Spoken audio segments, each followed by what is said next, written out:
Sorry sorry sorry. വേണമെങ്കിൽ ഒരു 100 വട്ടം സോറി പറയാം.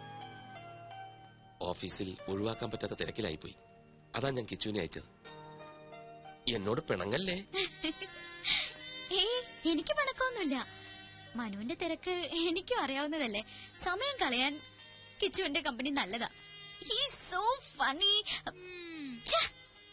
എന്താ? അല്ല, ഇവിടെ പറഞ്ഞതാ. അപ്പോ നാളെ എപ്പോഴാ കാണുക? എപ്പോ വേണേലും കാണാലോ. ഞാൻ ഫ്രീ ആണ്. സമയം ഫിക്സ് ചെയ്തോളൂ. നാളത്തെ മീറ്റിംഗിൽ ഞാൻ തന്നെ വരും. തീർച്ചയായും. കിച്ചുവിനെ അയക്കില്ല. ഓക്കെ. അയ്യോ, ഫോൺ വെക്കല്ലേ. ഞാൻ ഉറങ്ങാൻ പോവാ. അതിനു മുൻപ് ടെൽ മീ സംതിങ് സ്വീറ്റ്. ഇപ്പോഴോ? എന്റെ അടുത്ത് നീ എപ്പോഴും ഉണ്ടായിരുന്നെങ്കിൽ എന്ന് ഞാൻ ആശിച്ചു പോകുകയാണ്. I love you. നിനക്കെന്താ വട്ടുപിടിച്ചോ? വട്ടുപിടിച്ചത് എനിക്കല്ല, മനുവേട്ടനാ. ഈ പറഞ്ഞതാ ഫോണിൽ കൂടെ അപ്പുറത്ത് കേട്ട് കാണില്ലേ? കേക്കട്ടെ. പാതിരാത്രിയില്ല ഇവനൊക്കെ വിളിക്കാൻ കണ്ട നേരം. ആ മനുവേട്ട, ഒരു കാര്യം കേൾക്കണോ? ഇന്നിവിടെ അച്ഛനും ബാലുവേട്ടനും തമ്മിൽ പൊരിഞ്ഞ ഡിസ്കഷൻ ആയിരുന്നു. എന്ത് ഡിസ്കഷൻ? മനുവേട്ടന്റെ പോക്ക് ശരിയല്ലെന്നും ഒരു കടിഞ്ഞാണിടണമെന്നും ബാലുവേട്ടൻ. അച്ഛനല്ലേ ആള്. നീ എന്താ കേട്ടെന്ന് പറ. അങ്ങനെ കടിഞ്ഞാണിടണമെന്ന് തോന്നിയ ആ നിമിഷം ചേട്ടനെ കമ്പനിന്ന് പുറത്താക്കുമെന്നും എന്നെ ആ സിംഗപ്പൂർ കൊന്തനെ കൊണ്ട് കെട്ടിക്കൊന്നും അച്ഛൻ. മനുവേട്ടൻ എന്തിനാ ചിരിക്കുന്നത്? നിന്നെ വേറെ കെട്ടിക്കാനോ? അത് ഓർക്കുമ്പോഴാ ചിരി. കമ്പനി പോണെങ്കി പോട്ടെ, പക്ഷെ നിന്നെ ഞാൻ വിട്ടുകൊടുക്കില്ല. ലൈറ്റ് അണക്കട്ടാ. എന്താ? ഒരു കുഞ്ഞു പർച്ചേസ്. ഞാൻ ഇപ്പൊ വരാം. Just 5 minutes. അതൊക്കെ പിന്നെ പോരെ. ഞാൻ ഇപ്പൊ വരാനേ.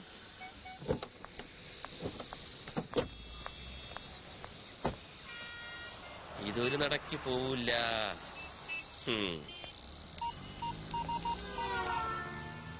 ആ വർമാജി, ഞാൻ ഇത്തിരി ലേറ്റ് ആവും.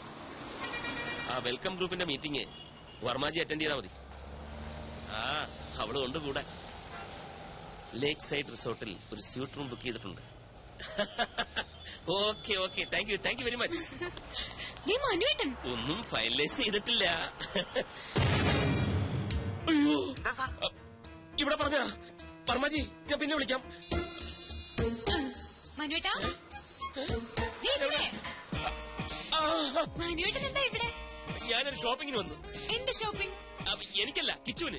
എന്നിട്ട് കിച്ചു എവിടെ? കിച്ചു അകത്തോട്ട് പോയി. ഞാൻ അങ്ങോട്ട് പോകാനായിട്ട് പോവായിരുന്നു. എന്നാ ഞങ്ങൾ നടത്തി കുറച്ച് ഷോപ്പിംഗ്. മനുവേട്ടൻ ഒരു അടിപൊളി ഷർട്ട് വാങ്ങിയിട്ടുണ്ട്, കാണിക്കാം. അതൊക്കെ വിശദമായിട്ട് വീട്ടിൽ ചെന്നിട്ട് കാണാം. പൊയ്ക്കോ, ഭയങ്കര വെയില്. ഇന്നെങ്കിലും ഒന്ന് നേരത്തെ വരില്ല മനുവേട്ടാ? ഇന്ന് നേരത്തെ വരും. മനു, മനു വന്നേ.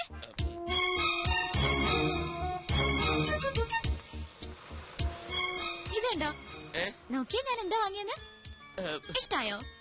റിങ് കൊള്ളാല്ലേ? പൊയ്ക്കോ. ഇതാരാ മനുവേട്ടാ? മനസ്സിലായില്ലേ? ഇതാകില്ല. എന്നുവെച്ചാരാ? നമ്മുടെ കിച്ചുവില്ലേ, കിച്ചുവിന്റെ വൈഫ്.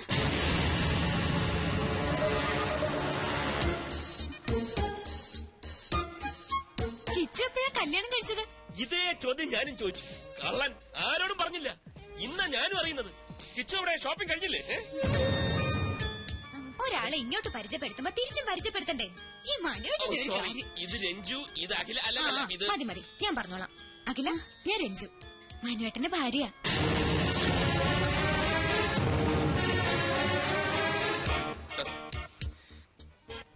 ഇനിയിപ്പൊ പൊയ്ക്കൂടെ? പ്രോമിസ് ചെയ്ത പോലെ നേരത്തെ വരണേ. Okay, by Akhila.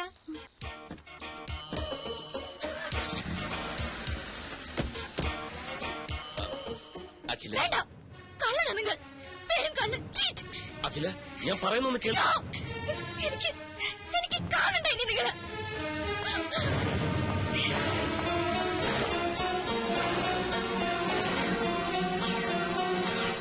Sir please, എന്നെ നിർബന്ധിക്കരുത്. സാറിന് വേണ്ടി എന്തിനു ഞാൻ കൂടെ നിന്നിട്ടുണ്ട്. പക്ഷെ ഇതെനിക്ക് വയ്യ. എന്തിനാണ് അഖില എന്റെ ഭാര്യയാണെന്ന് പറഞ്ഞത്? കിച്ചു, എന്റെ അവസ്ഥ നീ എന്താ മനസ്സിലാക്കാത്തത്? പെട്ടെന്ന് അങ്ങനെ ഒരു കണ്ടുമുട്ടലുണ്ടായപ്പം പിന്നെ ഞാൻ എന്താ പറയേണ്ടിയിരുന്നത്? അവൾ എന്റെ കാമുകിയാണെന്നോ? എന്റെ എല്ലാ കാര്യങ്ങളും അറിയാവുന്നവനായതുകൊണ്ടാ നിന്റെ പേര് ചേർത്ത് ഞാൻ പറഞ്ഞു പോയത്. പക്ഷെ സാർ, സത്യം എന്നായാലും പുറത്തു വരില്ലേ? രഞ്ജു ചേച്ചി എന്നെ പറ്റി എന്ത് വിചാരിക്കും? അഖിലേക്ക് എന്ത് തോന്നിക്കാണും എന്നെ കുറിച്ച്? അഖിലെ, ഞാൻ പറഞ്ഞ് മനസ്സിലായിക്കൊള്ളാം. അതിനാ ഒരു തവണ കൂടി അവളെ എന്റെ മുന്നിൽ എത്തിക്കാൻ ഞാൻ നിന്നോട് ആവശ്യപ്പെടുന്നത്. ഇല്ല സാർ, എനിക്കതിന് കഴിയില്ല. എന്നെ ഒഴിവാക്കി തരണം പ്ലീസ്. എനിക്ക് മനസ്സിലായി, നിനക്ക് ബുദ്ധിമുട്ടാണല്ലേ. സ്വന്തം അനുജന്റെ സ്ഥാനത്താ നിന്നെ ഞാൻ കണ്ടത്. ഏതാപത്തിനും കൂടെ നിൽക്കുമെന്ന് വിചാരിച്ചു. തെറ്റിപ്പോയി, എനിക്ക് തെറ്റിപ്പോയി. ചെന്ന് പറയാൻ ഞാൻ രഞ്ജുവിനോട് എല്ലാം നുണയായിരുന്നു. അഖില എന്റെ കാമുകയാണെന്ന്. അതോടെ എല്ലാം അവസാനിക്കും. ഈ സ്ഥാപനവും സ്ഥാനമാനങ്ങളും എല്ലാം തകർന്നടിയട്ടെ. ഞാനൊരു തെണ്ടിയെ പോലെ ഈ റോഡിലൂടെ അലയട്ടെ. എല്ലാം തൊഴയട്ടെ.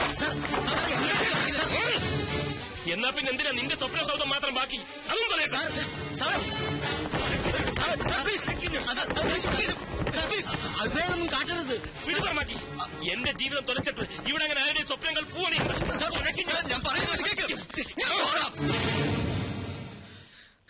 ഞാൻ പോകാം. അഖിലയുമായി സംസാരിക്കാം.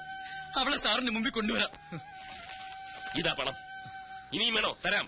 വേണ്ട സാർ, ഒന്നും വേണ്ട. സാറിനത് എന്തു പറ്റി?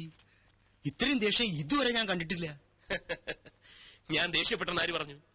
ചെറിയൊരു ഡ്രാമയല്ലേ. അഖിലയെ വീണ്ടും എന്റെ മുന്നിലെത്തിക്കാൻ കിച്ചുവിന് മാത്രമേ കഴിയൂ. അവൻ അതിൽ നിന്ന് ഒഴിഞ്ഞു മാറാൻ ശ്രമിച്ചപ്പോൾ അവന്റെ സ്വപ്നത്തിൽ തന്നെ കയറി പിടിച്ച ഒരു പെർഫോമൻസ്. എന്താ ബുദ്ധി! സമ്മതിച്ചിരിക്കുന്നു. വർമാജി, ഈ ലോകത്ത് സത്യം പറഞ്ഞാൽ ആരും വിശ്വസിക്കില്ല. ഒരു കള്ളം ഉറക്കെ പറഞ്ഞാൽ അപ്പ വിശ്വസിക്കും. Point is noted sir. വേണ്ട, എനിക്കൊന്നും കേൾക്കണ്ട. ആരും കാണും വേണ്ട. ചതിയനാ, വഞ്ചകനാ. പുറത്തൊരു മുഖവും ഉള്ളിൽ മറ്റൊരു മുഖവുമാണ് അയാൾക്ക്. നീ എന്റെ നല്ല ഫ്രണ്ട് ആണെന്നാ ഞാൻ കരുതിയത്. എല്ലാം അറിയാവുന്ന നിനക്കെങ്കിലും എന്നോട് പറയാമായിരുന്നു. അഖില പ്ലീസ്, എന്റെ അവസ്ഥ തനിക്ക് മനസ്സിലാവില്ല. എന്റെ മനസ്സ് വായിക്കാനും തനിക്ക് കഴിയില്ല. മനസ്സാർ ഇനി പേര് കേൾക്കണ്ട എനിക്ക്. അഖില, ഞാൻ തന്റെ നല്ല ഫ്രണ്ട് തന്നെ ഇൻ എവറി സെൻസ്. ഞാൻ പറയുന്ന ഒന്ന് കേക്ക്. ഒരു തവണ കൂടി മനസ്സാറിനെ. പറഞ്ഞില്ലേ? അഖില പ്ലീസ്. I am sorry. ഞാൻ പോകാം. കിച്ചു, രക്തം വരുന്നു. സാരമില്ല. നിക്കൂ. സോറി കിച്ചു, എനിക്കെന്നെ നിയന്ത്രിക്കാനായില്ല. അഖിലയുടെ ഫീലിംഗ്സ് എനിക്ക് മനസ്സിലാവും. തന്റെ സ്ഥാനത്ത് ഞാനാണെങ്കിലും ഇങ്ങനെയൊക്കെ ചെയ്യൂ. നമ്മളിലൊക്കെ ഓരോ കുറവുകളുണ്ടക്കില്ല. അത് നമ്മളറിയാതെ മറ്റു പലരെയും വേദനിപ്പിച്ചെന്നിരിക്കും. എനിക്ക് വേണ്ടി ഒരു തവണ, ഒരൊറ്റ തവണ താൻ മനസ്സാറിനെ കാണണം പ്ലീസ്. പിന്നെ തന്റെ മനസ്സ് പറയുന്ന പോലെ താൻ തീരുമാനിച്ചു.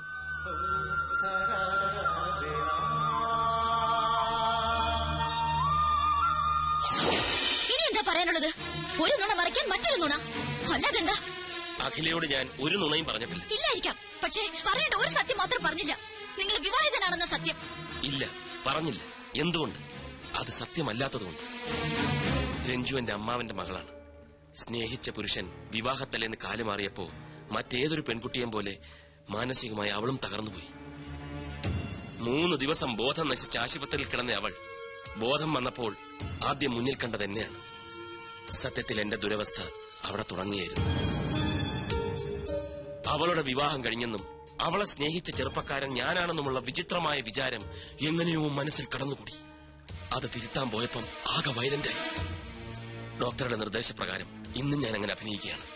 അഖിലയ്ക്ക് ഓർമ്മയില്ലേ, ഞാൻ അവളുടെ ഭർത്താവാണെന്ന് അവളെന്ന് പറഞ്ഞപ്പം ഒപ്പം ഉണ്ടായിരുന്ന അമ്മു ഒന്നും മിണ്ടിയില്ല. എന്തുകൊണ്ട്? മിണ്ടിയാൽ അവിടെ ഒരു സീൻ ഉണ്ടാവുമെന്ന് അമ്മുവിനും അറിയാം. പാവം അമ്മുവിന് പോലും അഭിനയിക്കേണ്ടി വന്നു. ആ അവസ്ഥയിൽ ഞാൻ സ്നേഹിക്കുന്ന പെൺകുട്ടിയാണ് അഖിലയെന്ന് രഞ്ജുവിനോട് പറഞ്ഞാൽ എങ്ങനെയിരിക്കും? ഒന്ന് ആലോചിച്ച് നോക്ക്. അടുത്ത മാസം ചികിത്സയ്ക്കായി അവൾ ബാംഗ്ലൂർക്ക് പോവുകയാണ്. ഇനി അഖില എന്നോട് പിണങ്ങിയാലും ശരി, എന്നെ വെറുത്താലും ശരി, പഴയ രഞ്ജുവിനെ വീണ്ടെടുക്കാൻ വേണ്ടി എനിക്ക് അഭിനയിച്ചേ പറ്റൂ. സോറി.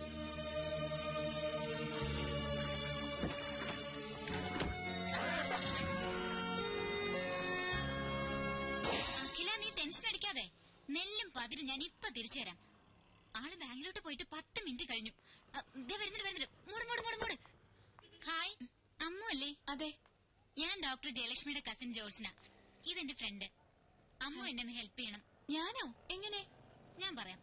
മനസാറിന്റെ കമ്പനിയിൽ ഞാനൊരു പോസ്റ്റിന് അപ്ലൈ ചെയ്തിട്ടുണ്ട്.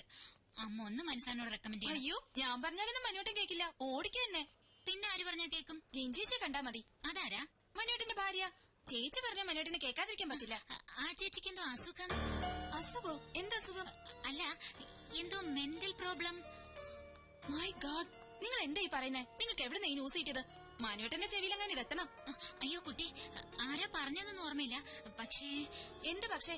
ആദ്യം മനുവേട്ടനെ കുറിച്ചും കമ്പനിയെ കുറിച്ചും ശരിക്കും മനസ്സിലാക്കുക. എന്നിട്ട് മതി ജോലിക്ക് ചേരുന്നൊക്കെ.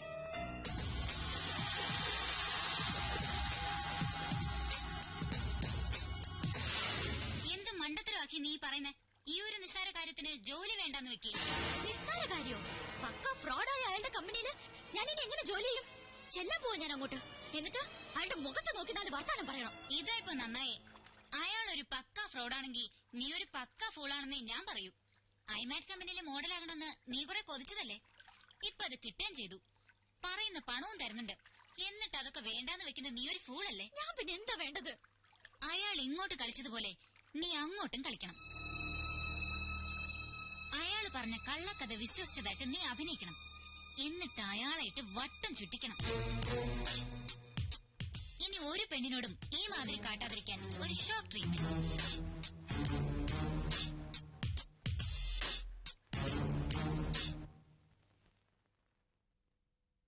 ഞാൻ ആലോചിക്കുകയായിരുന്നു നമ്മുടെ കിച്ചുവിന്റെ കാര്യം. കിച്ചുവിന് എന്ത് പറ്റി?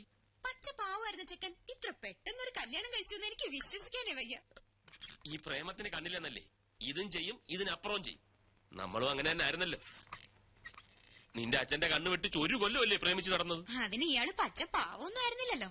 പാവമാണോ പിഴയാണോ എന്ന് ഇങ്ങനെയൊക്കെയല്ലേ അറിയുന്നത്. അവന്റെ കണ്ണിന്റെ പുറത്ത് ഒരു കറുത്ത പാറ വീണ് കിടക്കുന്ന കണ്ടില്ലേ? ലവിന്റെയാ. ഏതായാലും നമ്മുടെ കമ്പനിയിലെ ഒരു സ്റ്റാഫല്ലേ, നമുക്കൊരു വിവാഹ സമ്മാനം കൊടുക്കണം. അതെ അതെ, ഞാനും അത് ആലോചിച്ചു. നാളെ തന്നെ ഒരു ഗിഫ്റ്റ് വാങ്ങിച്ചു കൊടുക്കും. അയ്യോ അതുപോരാ, ഒരു സർപ്രൈസ് ആവട്ടെ. നമ്മൾ തന്നെ അത് നേരിട്ട് അവരുടെ വീട്ടിൽ കൊണ്ടുപോയി കൊടുക്കണം. അവരുടെ വീട്ടിലാ? അതെ, അതിനെന്താ? ഒന്നുമില്ല, പക്ഷെ നമ്മളെ ശമ്പളം വാങ്ങുന്ന നമ്മുടെ സ്റ്റാഫിന്റെ വീട്ടിൽ നമ്മൾ പോകുന്നത് അത് വേണോ? വേണം. ഈ മനുവേട്ടന്റെ ഒരു കോംപ്ലക്സ്. മനുവേട്ടൻ വരുന്നില്ലെങ്കിൽ വരണ്ട, ഞാൻ പൊയ്ക്കോളാം. വേണ്ട വേണ്ട, നമുക്ക് ഒരുമിച്ച് പോകാം. അതാ എല്ലാവർക്കും നല്ലത്.